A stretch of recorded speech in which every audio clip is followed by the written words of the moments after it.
Really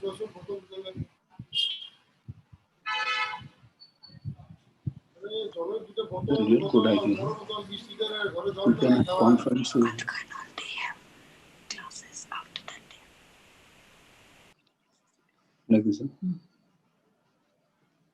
Sir, we are on live on YouTube right now. Somebody is, I think, speaking. There's some this thing in the background, I believe.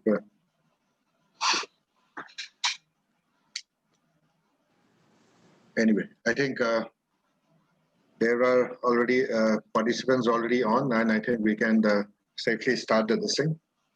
I am welcome all the participants on behalf of Northeast Writers Forum. I'm Dipanjan Leka. I'm the secretary for the Northeast Writers Forum. I'd like to invite all. Just put in, like. Dipankar, could you do the honors and letting in the admitting people in, like. Today, this is, like for Northeast Writers Forum, this is one of the series which we do for the students.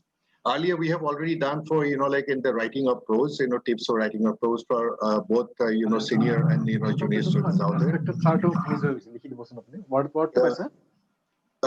Participants, could you mute your participants? Could you mute your participants? Could you mute your mic, please? There's distraction when we talk out there. Would you, and all kinds of questions should be, addressed in the chat box, Our moderator for this evening, like for the session, will be taking it up, and she will be. Dipankar, could you check out and mute the other participants' mic, please? Okay. Thank you. As we were saying, like we had a series of, like the webinars, like workshops, for particularly for students, of course, for our members and even seniors too who would care to join. We have already done for prose and, like fiction, like tips as to how to write, what way to write and all. This is which we're starting in poetry. Poetry, as you know, I mean, like we all know our English, we all know our words. But what is it that, like makes a poet, transform the simple mere words into something, mythical, something out of the world, which transports you somewhere, like to a unrealistic, like world out there. This is what we are going to learn from our resource person today. Our introduction of a resource person will be done by our moderator, Dr. Preeti Nisha Barman. Dr. Preeti Nisha Barman is the moderator for this evening, and she is an assistant professor in the Women's College, Shillong. She, I think I should do our bio this thing. She teaches English literature in the Women's College Shillong. She teaches English, Assamese, and Rajbangshi languages also. Some of our English poems have been published in the print, e-journals like the Muse India, Peregrine Muse, the Thumbprint, Ethos Literary Journal, etc.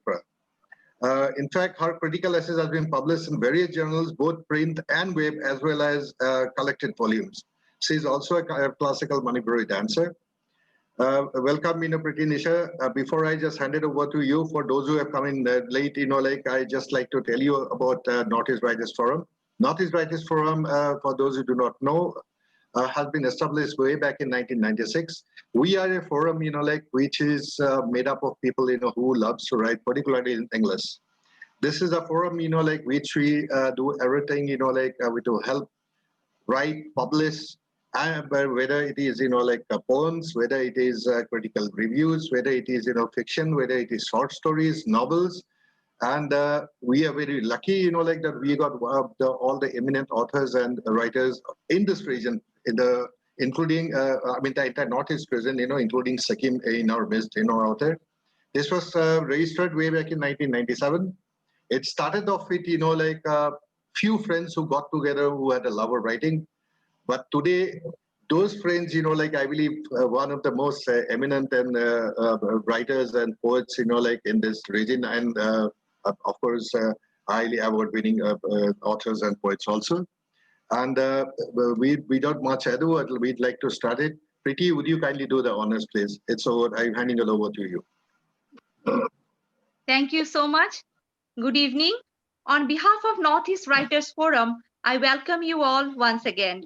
We are going to start our workshop on Art of Poetry.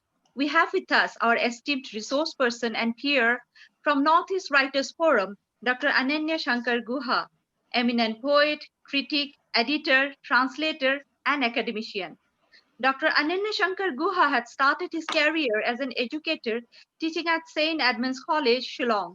He was the former director of Indira Gandhi National Open University Regional Center, Shillong.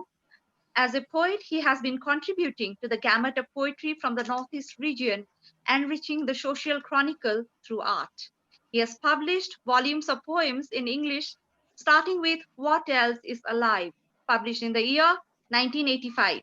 In the following year, 1986, he has published his second volume entitled In This My Land.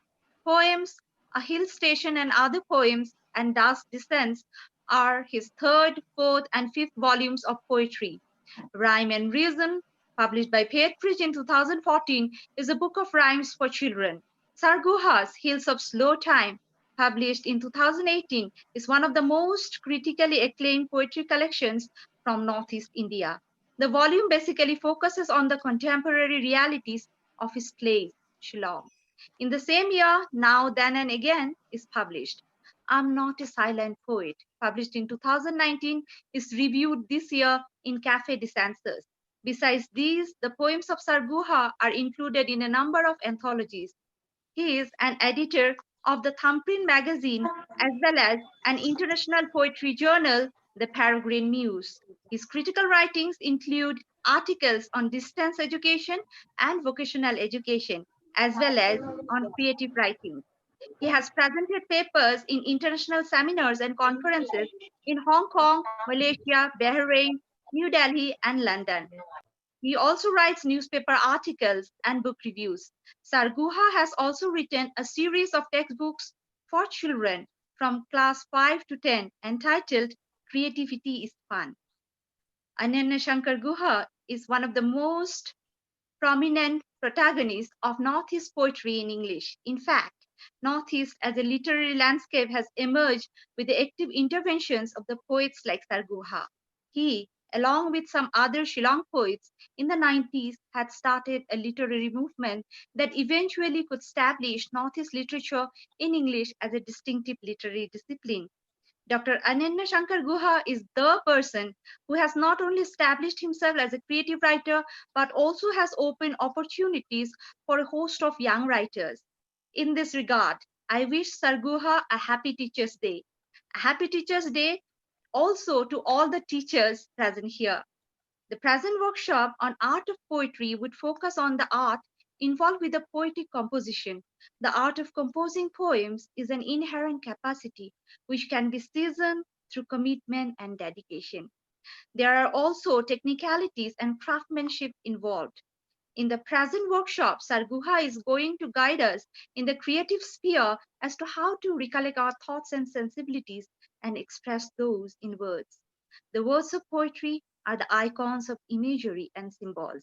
These are the means of transporting individual emotions of the poet to the readers through a deep understanding which the poet and his or her readers share while engaging with the poem. The workshop would teach us the strategy to confer a piece of writing the grandeur of art, focusing on the preliminaries of the art of composing poetry. Dear participants, I welcome you once again, and with you, I look forward to the workshop. Over to Sir Ananya Guha now. Welcome you, sir. Thank you. Thank you, Preeti Nicha. Thank you. Thanks for the encomiums bestowed on me. I'm not sure whether I deserve them or not. Well, talking about the art of poetry is certainly a very challenging thing. And in a way, the expression art of poetry itself is a truism, because any form of literature or literature in general is an art. But what we would perhaps mean by the art of poetry is sometimes to see What ticks in a poem? What makes the poem a successful one or something that has touched your heart? I remember when I was at the university, one of my professors, while teaching the poetry of John Donne, who, as literature students would know, was a metaphysical poet. And there was in his poetry vigorous ratiocination, a kind of argument that lent credibility to his poems. And I remember while teaching us John Donne's poetry, the professor said, well, at the end of the poem, he might as well have said QED. I have proved it. So the whole thing is this, that no matter how much we say that poetry is subjective, there is an objectivity as well as in poetry, because we can concur sometimes as to whether a poem clicks or not, or what makes a successful poem. And by and large, all good poetry is perhaps anonymous. Sometimes the name does not matter, and we remember 3 or 4 lines of a particular poet and misquote by giving the wrong name. That shows the impact some lines of a poem might have. Now I recall in the 1980s, when the Illustrated Weekly of India was publishing poetry, at that time, the poetry editor was Nissim Ezekiel. And I used to look at the poetry column because I was an aspiring poet and I wanted to set standards for myself. I remember some lines from a poet whose name I've forgotten, but he was writing about advertisements. You will recall that 1980s was a time of the television, at least in some metropolitan cities, the early 80s, or this might have been the late 70s. And these lines are etched on my mind. Now, advertisement makes things hum. A tooting flute, a beating drum. And then he went on to talk only about advertisements. And that was such a fine poem where there was no pretension of love, there was no pretension of criticism or of, a social consciousness or a political consciousness. He was talking about advertisements and the impact it had on his mind. Now, advertisements make things hum. A tooting flute, a beating drum. We always talk about the rhyme and rhythm in poetry. Literary critics have said, even if a poem rhymes, it may not be poetry, and one must make distinction between verse and poetry. True. Perhaps, or perhaps not. Jack and Jill went up the hill to fetch a pail of water. Is poetry or not? A particular critic says that this is not poetry, this is verse. But what about the infantile imagination? Don't we have to cater to the young? What about poetry for children? Something that we hardly see nowadays. And Jack and Jill belongs to that category. So, though we should quintessentially make a distinction between verse and poetry, but sometimes we should remember that rhyme itself is poetry, because rhyme gives cadence, rhyme gives movement to poetry. And it is that movement that touches us, that touches a chord somewhere and gives it an universal appeal. Now, Nissim Ezekiel, who contributed so much to Indian poetry in English, Once, in a special number in the then magazine called Youth Times, sorry, I'm very antiquated.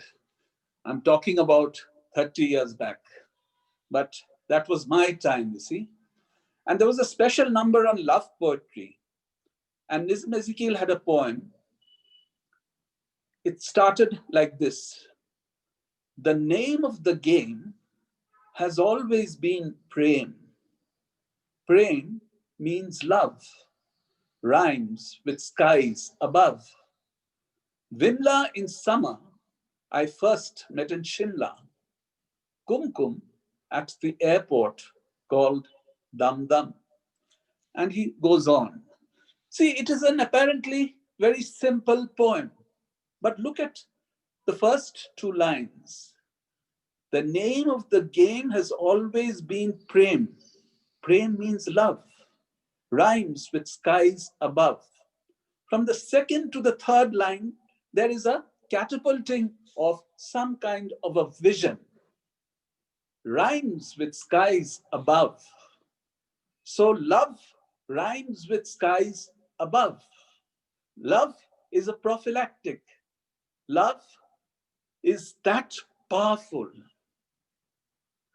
So, what I'm trying to say, friends, is that yes, we interpret poetry, but we should not hair split poetry.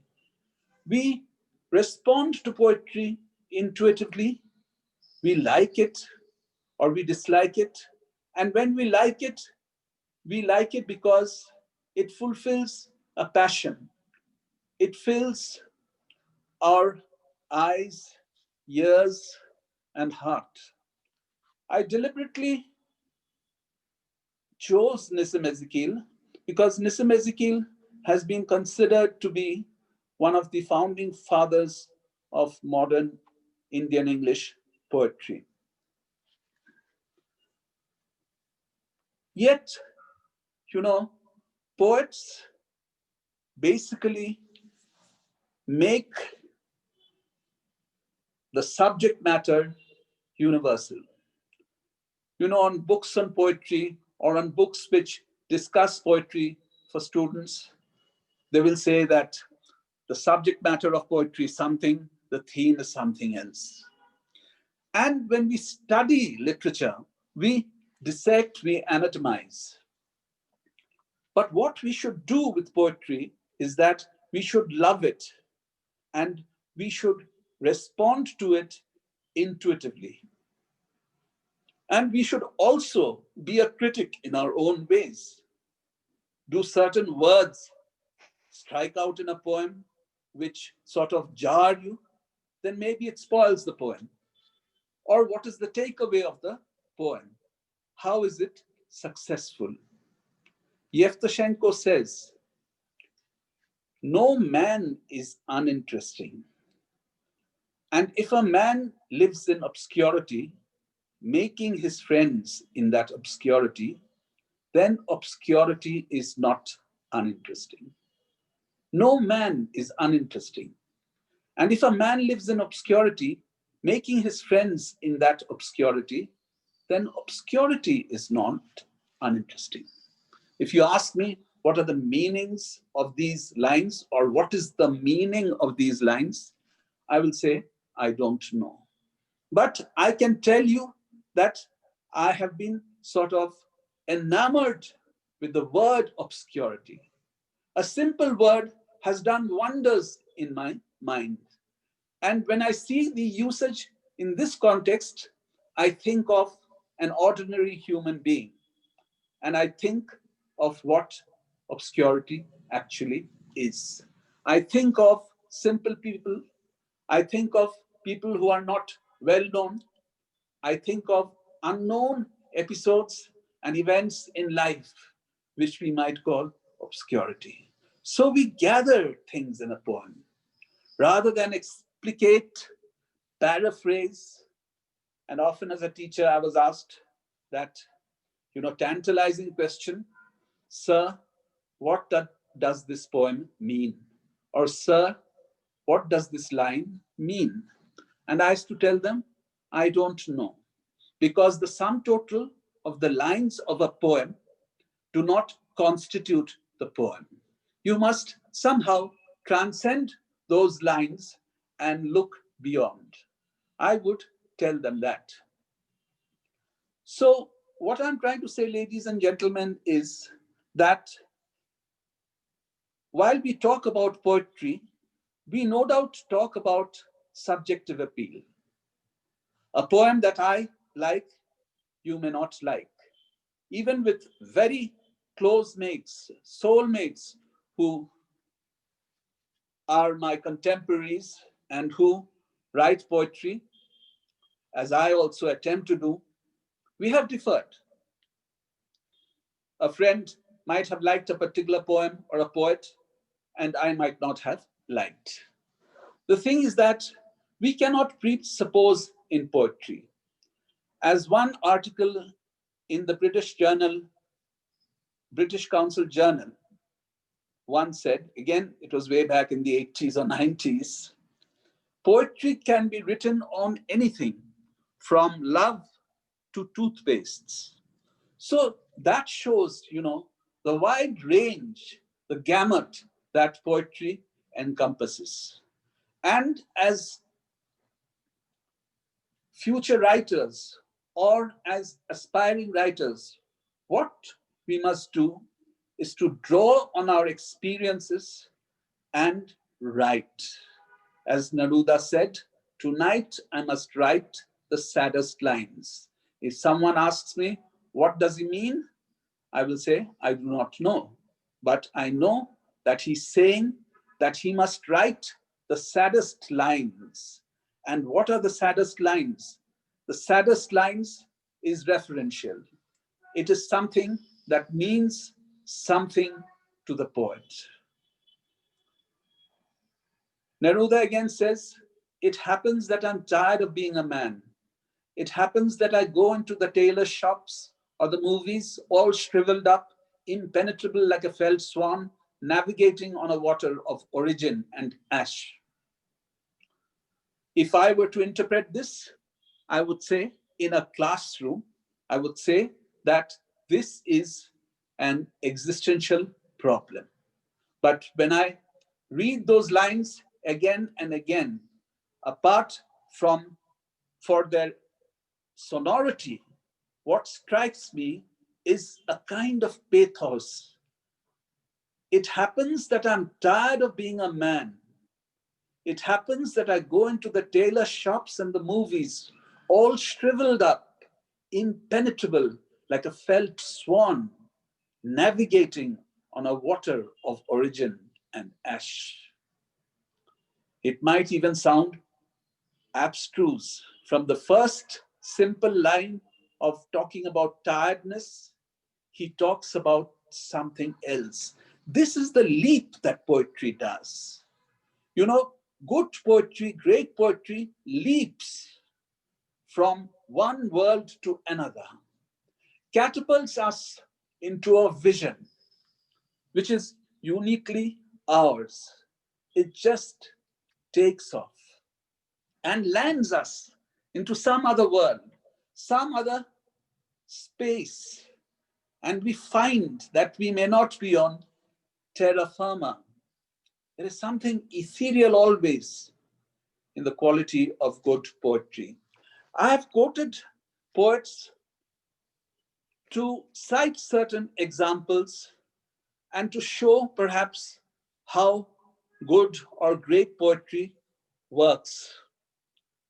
And when it comes to writing poetry, of course, we must read poetry. Without reading poetry, how can we write? But there are these things called influences. Often a poet is asked, who was your most significant influence? Somehow, I'm not sure whether this is something that is tenable. We get influenced subconsciously. I find two things when I write poetry. One is that when I read poetry or any poet, I get influenced in quotes and I start writing a poem. Maybe it's kind of an inspiration. The other is that when I don't read poetry, I feel I write some of my best poetry. In fact, I think I wrote some of my best poetry. Of course, I'm not much of a poet, but best here would mean something very subjective in relation to myself. When I was not reading poetry, I was writing a lot. And when I read, I tend to write, but I think somewhere a naughty little thing tells me that you're getting influenced, you're borrowing. So to get rid of this disparaging thing, I tend not to read when I'm writing poetry. We are told that the earlier talks were tips on writing. I'm not sure how I'm going to tackle this. Maybe what I've said could give you some tips. But one thing I must tell you, that you must always get your poems published in a magazine or a journal. Before collecting your, debut, your first book, you must test your poems. You must get them published in a print or an online magazine of some repute. That is the test. Then you will have the courage to collect the poems and publish them in book form. Secondly, do not be dismayed or discouraged by rejection. Last year, I was rejected 13 times by an online journal by the name of Ionia. Spelling is EUNOIA. And this man rejected me 13 times. But every time he was rejecting me, I was sending another poem. And it went on for 13, 14 times. Then I thought it was bad manners and I stopped sending him. It doesn't matter. Even failure helps you to write more poetry. Failure helps you to build more confidence, and you should write with more gusto. So one should not be deterred by rejection. I'm saying this because many people do that. But that failure itself could be, to use that cliche, a pillar of success. Now, when we talk about the art of poetry, we have limited ourselves to poetry. Teachers or a teaching discourse will say that, there are different kinds of poetry.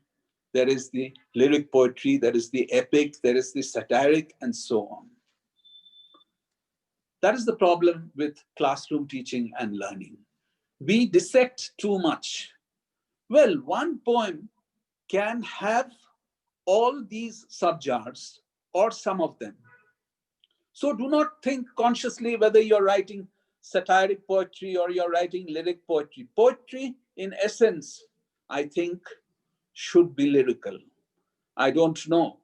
Maybe being brought up in this hill town with the people having a passion for music, I find that poetry which is lyrical, poetry which has that gift of music, always appeals to me.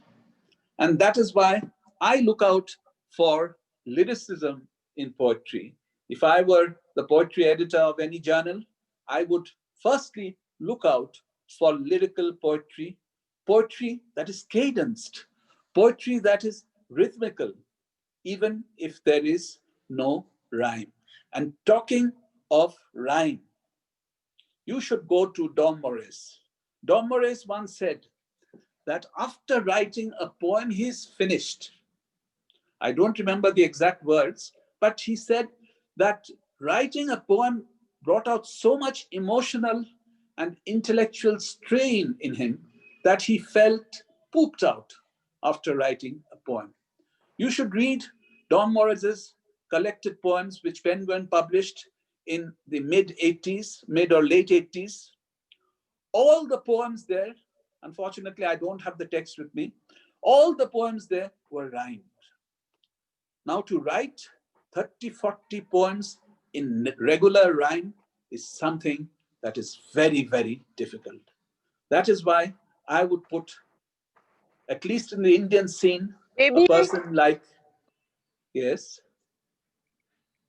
Dom Morris on the pedestal. So what I'm trying to say, ladies and gentlemen, is that rhyme or no rhyme, satire or no satire, lyricism or no lyricism, poetry should, in the final analysis, suggest. The suggestiveness of poetry, which 20th century modern fiction borrowed, right from Joseph Conrad to, say, William Golding, and even to our Amitav Ghosh's, that suggestiveness poetry must have. And what about, poeticizing prose? Even prose can be poetic.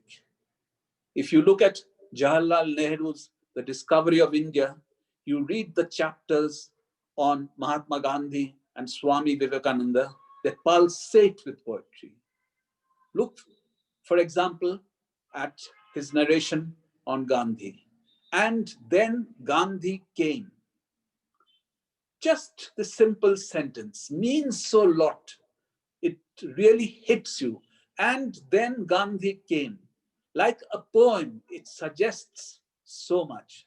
And then Nehru goes on to use similes with the help of the word like a this, like a that, and so on, like a torrent, and so on. And he really builds poetry into that prose chapter. So anyway, ladies and gentlemen, I think I've spoken a lot. I hope you derive something from what I have said, but I would like to end by giving you this advice that develop this passion for poetry. Remember, poetry is not always image building. You can write very direct statements in poetry, especially in the kind of social and political poetry we read. For example, say the poetry of Nicholas Gulen. Thank you. Thank you so much, sir, for enlightening us and highlighting on so many issues related to poetry, the composition, the publication, as well as on reader response. Thank you so much.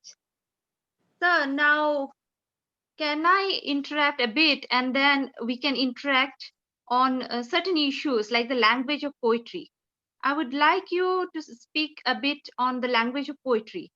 Like, for example, Wordsworth says that the language of poetry should be the language of common man. But in modern poetry, we find symbols and metaphors. Postmodern poetry is still more plural and complex. Now, we also have prose poems. How exactly for you should be the language of poetry, the poetic language? Well, as I said, the language of poetry should be suggestive. Prose states, prose denotes, and poetry connotes. All right? The poetry should be suggestive. The language of poetry should be suggestive. I talked about lyricism in poetry. Lyrical building up into a poem is what makes it suggestive. Could you repeat your question again?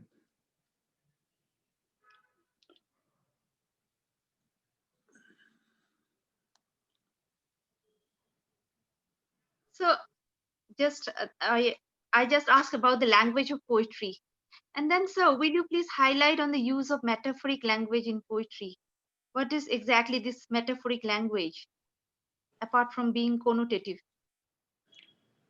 Metaphorical language is language that is figurative, which is symbolic, which is Right, highly suggestive, and which goes beyond the literal into right. something else, into another world.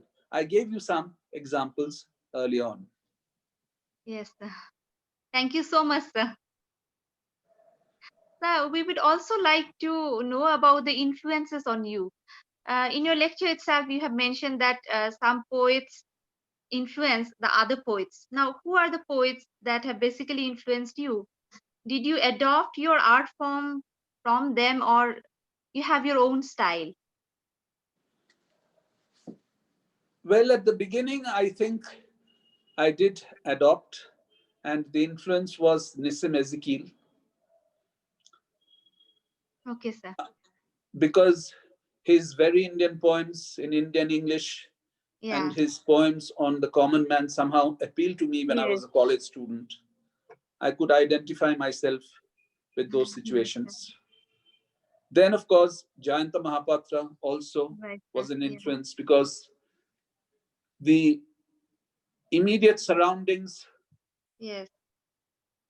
which is reflected in Mahapatra's poetry, gives Yes. his poetry an immediacy.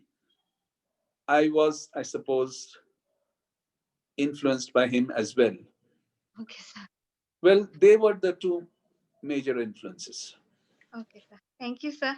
Yes, sir. Like their poems, also your poems are specific. Like Ezekiel basically writes about a particular thing belonging to a particular community or belonging to a particular place. And about Mahapatra, you have already said that he also writes on immediate surrounding. But at the same time, those are universal, like your poems. Thank you, sir. Yeah, could you permit me to read one poem? Yes, sir, definitely. Thank you, sir. I'll just read one poem. Yes, sir. You can read two also, if you please. All right. Thank you, sir. It's called My Land. Wounded is my land, hurts at every hill, valley, mountains, or in sultry plains. Even when a bird soars across winged skies, it hurts. Never know when it will plummet down to seas or deep, deep gorges. Strange is my land. There are mosques, temples, churches, synagogues even, but it hurts. Never know when blood will splatter across the sacred walls. Historical is my land. When the plains rumbled with battles, foreigners unsettled came to settle. There were wars and cannons, but it hurts. You never knew who would win, who lose, and who the traitor. Precarious is my land, but it hurts to see them sleep by pavements after selling their wares there. Uneducated is my land. Little children don't go to school. They sell or steal or serve tea. Well, I'll stop here. Yes. Thank you. Thank you, sir. So poems crystallize reality. Now, how do the concrete realities get transformed into graphic imaginations revealed through poems? That means, how do you transfer those into words? Can you highlight us on this, sir? See, there is something called realistic and reality. Okay. Reality is an inner perception, is the Yeah. truth as you understand it.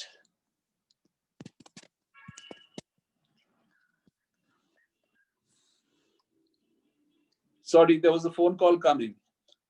It's fine, sir. Reality is an inner perception, the truth as you understand it. So, when you have to flesh a poem with words, that is the reality.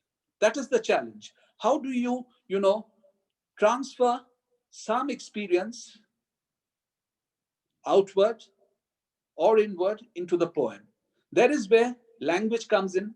there is where metaphors, similes, symbols come in. So basically, you're translating an experience into words. You're fleshing the poem with words, or you're fleshing words into a poem, right? Thank you, sir. Sir, there are some questions in the chat box. One is from Pilatim Jagoi. Could folk songs be considered as poetry? If so, how could one analyze them?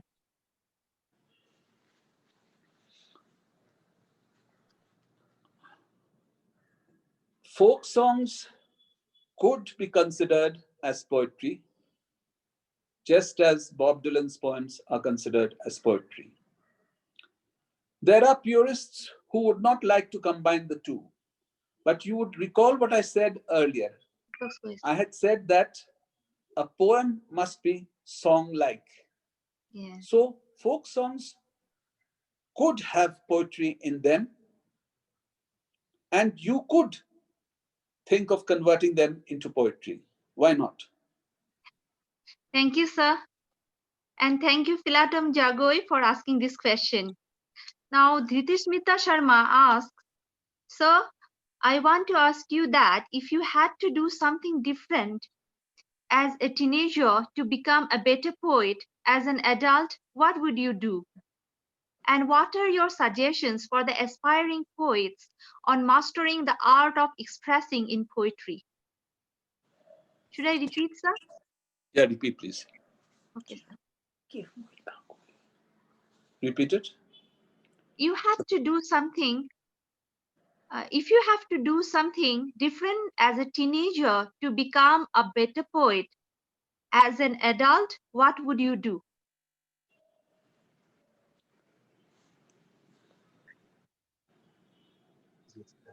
As an adult, you will have to write and write and write, and you'll have to read poetry. While as a teenager, the desire should come. And why not? Even teenagers write poetry. And when they grow up, they write better poetry. So there must be this connection between poetry as you saw it when you were a child and poetry that you see as an adult. And the next part? The next part is, what are your suggestions for the aspiring poets on mastering the art of expression in poetry? Well, mastering it is a very difficult thing, but certainly one can write good and great poetry. That should come with reading and writing. One should keep abreast with the contemporary trends in the world and in the country, and one should write. Writing is very important. And as I said earlier, one should try and get published. Why not? One should get published. I've met people who say that, no, I write for myself. I'm a closet poet. I don't agree with that kind of belief. I feel that one must go out in the world and try to publish, and one must also face disappointments. Thank you, sir. Thank you, Dristimita Sharma, for asking the question. Now, I'll take Jyotirmoy Pradhani's question. What is your opinion of English in Northeast as a social capital and a literary medium? I think this is not related to poetry, but the language itself. Well, I think English is binding most of the states of Northeast, if not all. Yeah, I would say all. English is a binding factor in Northeast India, given the heterogeneity of cultures. And English writing in Northeast also is now of a very high level, as we all know. And that is a very good sign. In fact, one professor of Jawaharlal Nehru University said that, Northeast poetry in English is the powerhouse of poetry in India. So I think English is playing a very pivotal and significant role in Northeast India. Thank you, sir. Sir, from Prerna Lama, there is a question. Sir, I like to tell tales through my poetry about our society and social problems. Can a poem narrate tales? Of course, a poem can narrate tales. A poem, there are two things to it. A poem can refer to certain existing tales which you knew as a child, folk tales or whatever, or you can create your own tales. You can create your own myth. You can refer to myths. You can create your own myths. Okay, sir. Thank you, sir. Then Said Miraj writes, Sir Guha, what is your take on blank verses? So his question is particularly on blank verses. Blank verse, of course, has come to stay in poetry.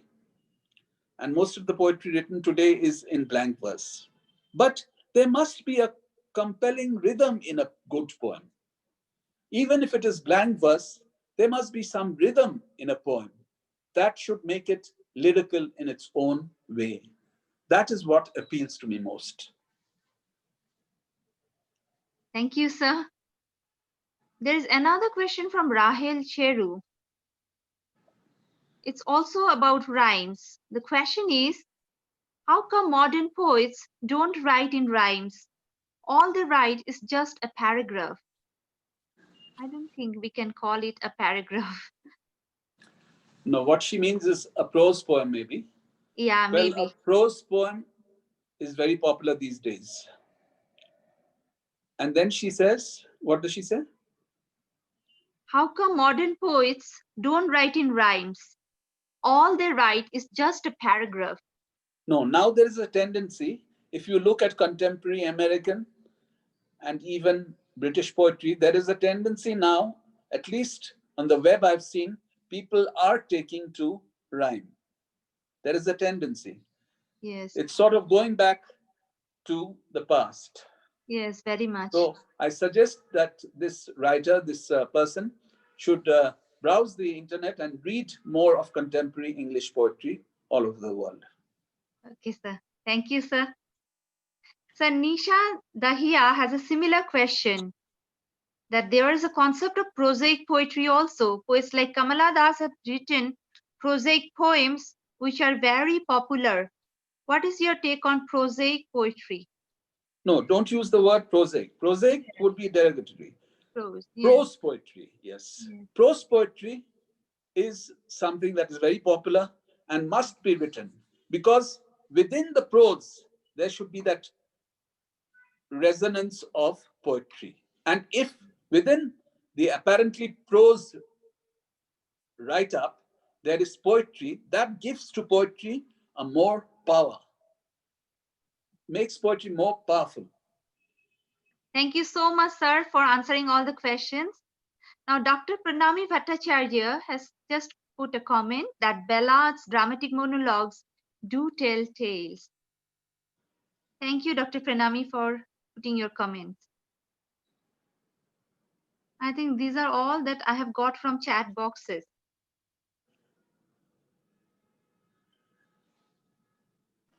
Yes, I think Preeti, I think maybe we can conclude the session. I believe once the question answers are done.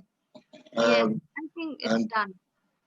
Yeah, absolutely, and I have actually take immense pleasure in thanking Sir Guha for participating in our sessions. It was not only enlightening, and me, for the life of me, I cannot even string at two sentences properly. You know, like writing prose is a different thing, but poetry is, I think it's beyond me. You know, but I seriously got inspired, and like after listening to your this thing, a lot of my doubts and this thing got cleared actually, and there were a lot of conceptual this thing which was there, which was I wanted to know, and it actually got clear without even asking it. Your presentation was as such that I believe with most of the participants, I think it cleared the question so much. I don't believe they wanted to. I ask more, about it. Thank you so much, sir, for participating in that. Thank you. Thank you for inviting me very much. Thank you very much for inviting me. It was a privilege and honor, sir. It was a privilege and honor to have you on this session, sir. I would also like to thank Dr. Priti Nisa Barman for moderating these sessions. And I have to, because you see, this entire session for this workshops for the students is done by the Northeast Writers Forum under a banner called the Penchant.